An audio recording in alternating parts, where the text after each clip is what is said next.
This is home of vibes and updates, your go-to for what's really happening in Kenya. Today's story is a big one. The opposition says they want unity for 2027, but behind the scenes, things are far from united. Let's break it down. Kenya's opposition is at a crossroads. One week, they're huddled together in Nairobi talking unity. The next, they're trading public accusations of tyranny and exclusion. Today, we break down what's really happening between Rigathi Gachagua, his opposition allies, and the road to 2027. On Tuesday, August 4th, 2026, three heavyweight opposition figures, Kalonzo Musyoka, Wiper/. So we will be taking important decisions as we go forward. We are also, the party leader was given the mandate to engage other like-minded political parties, because we all recognize that time is of the essence. We have entered the election year, and so we are talking to Democracy for Citizens Party. We're also talking to, again, re-engaging with PLP. Democracy for Party leader is, of course, our brother Rigathi Gachagua, and also our sister Martha Karua of PLP. We are talking to others, including Chief Justice Emeritus, who has also indicated they may want to join this coalition as we rebrand and as we get together. And of course, also, we are talking to Linda Mwananchi. So we wish them well as they push for the registration of Linda Mwananchi as a political party. Consultation, not commitment. Just as unity talk dominated headlines, a sharp internal opposition dispute broke out. During a visit to Meru County, Gachagua called on smaller parties to dissolve and merge into his DCP. That triggered swift pushback from Justin Muturi. Democratic Party, DP, leader Peter Munya, Party of National Unity, PNU, leader former Meru Governor Lenny Kavudi, Devolution Empowerment Party, DEP/Mebus Party leader. At a joint press conference in Nairobi on August 4th, the trio rejected the call outright, urging Gachagua to drop what they called divisive rhetoric and instead pursue structured dialogue and mutual respect. Some Mount Kenya leaders have gone further, accusing Gachagua of trying to crown himself the region's sole political kingpin, with one report using the word tyranny. The bigger picture, worth stating on air, analysts note this is politically convenient for President Ruto. Every week, the opposition spends fighting over who leads Mount Kenya is a week. They're not campaigning against Kenya Kwanzaa. Why are you saying, in the absence of those other leaders of those parties, why are you telling them to dissolve and join DCP? And you just say, you formed your party the other day, you found these parties in existence. What has prompted you to think that they should dissolve and join this new outfit? It is worth noting that we cannot pretend to be growing our parties while simultaneously locking out others in order to own specific regions. While we have no differences with our partners in DCP, it is necessary to make our communities feel comfortable, secure, and free to make political choices. This matter has been put to Honorable Gachagua before. It's not like it's new. And you also, guys, you just said you also know it. So if the press knows it, and the people down there, they know it, you expect us to keep quiet? To correct one mistake within our organization is better than to wait for it to affect the Mwananchi.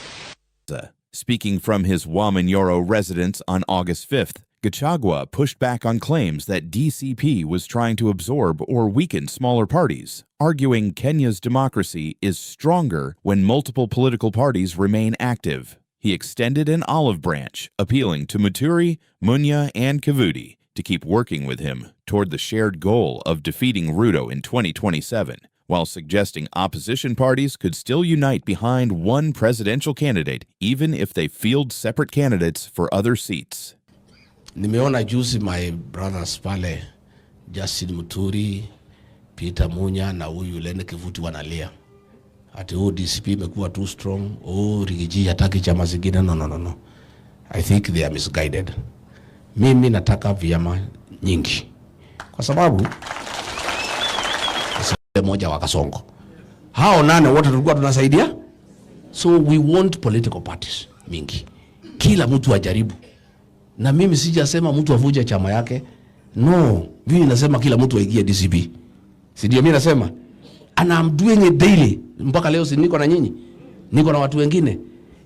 Saturday nilifanya mkutano 3 Nyanyuki, Chaka na Rumoro. Sunday nilifanya mkutano 7 Nyandarua. Kesho niko na watu hapa na wengine. Friday niko Kiambu town. Saturday niko Kajiado. Sunday niko Kiambaa. Monday niko Narok. Si mimi natia bidii. So DCP imekuwa na umaarufu because party leader Rigathi Gachagua na jeshi yake, they are working hard. Si ndio? Chama lazima uuze na sera. Lazima uzunguke. So mimi naambia my brothers, please, nimeshukuru sana mmekuja. Kivuti sija kuwa nimekuona. Welcome. Munya nimeona umekuja. Kuja. Hii safari ya kufukuza Kasongo hapana rais. Kutoa rais kwa ofisi ni kazi. So come we work together. Na muuze chama. Muuze chama. Sasa mutaenda hasara mkikosa kuuza chama. Sasa wewe Munya na PNU Olokalao bado fika. Sasa mkapata kula 28. Unapata aibu. Kwa sasa ukikosa kufanya kampeni utapata kura. I want to clarify today that DCP and Rigathi Gachagua welcome all political parties. They come. We compete fairly. The only thing hatutaki mashindano ni kitimo ya rais peke yake. Hiyo tunataka tuelewane zote. And since Munya anasema 1 term, Muturi anasema 1 term, huyu Kivuti anasema 1 term. Iko vita wapi? There's no problem. They are all saying the same thing. The only difference is the level of activity. Sisi tuko na bidii. And you know, there is no shortcut to hard work. There is no replacement for effort. So my brothers, please come. Tusukume. Tukusikia mkutano huko, pande hii ufanye, pande hii sanya watu.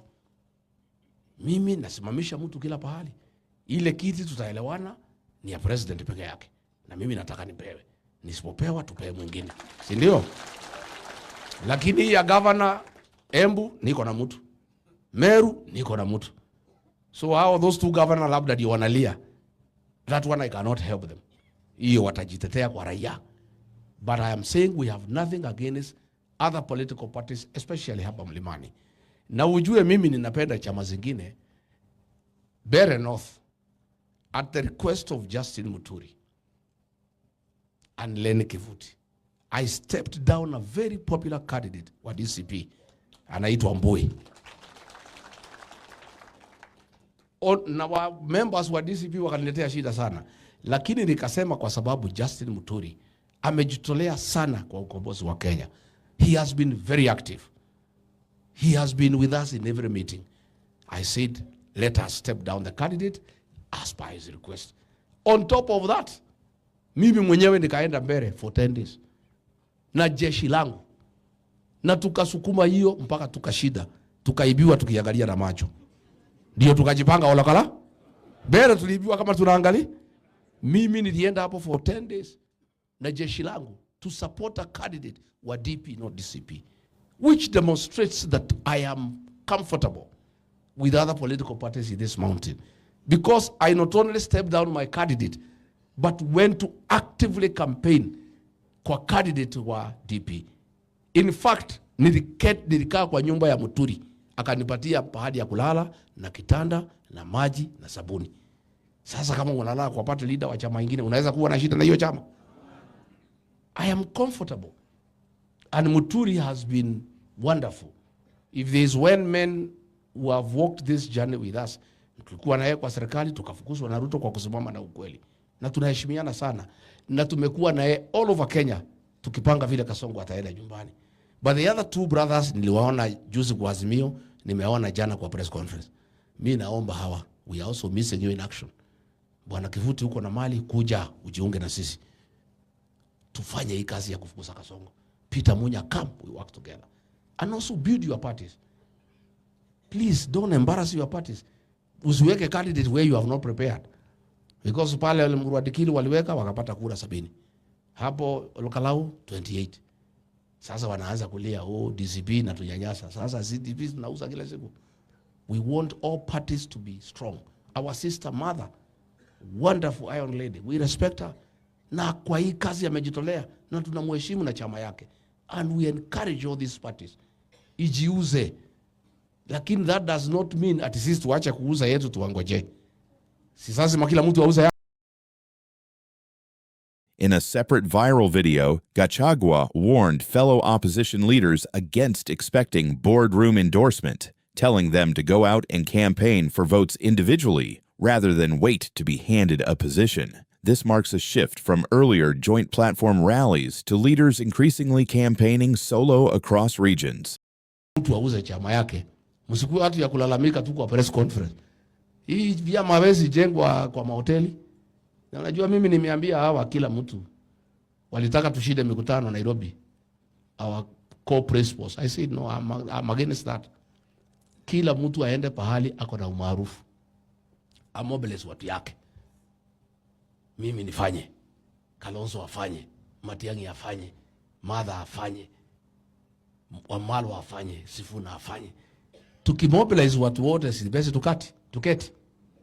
Na hakuna haraka. I want to tell the people of Kenya, there is no hurry to arrive at a single presidential candidate. We have time. First things first. How do you choose a candidate before you consolidate? We also need to sit down to kiambua ni nani. We look at the level of consolidation because that will be a factor. What have you consolidated? What are the numbers? Then tuongee for the comfort of the people of Kenya. Because I can see the people are concerned about the naming of a single presidential candidate. In 2002, Mwai Kibaki was named as the flag bearer of the opposition on 14th of October 2002, when the elections were 27th of December the same year, 2 months, 13 days apart.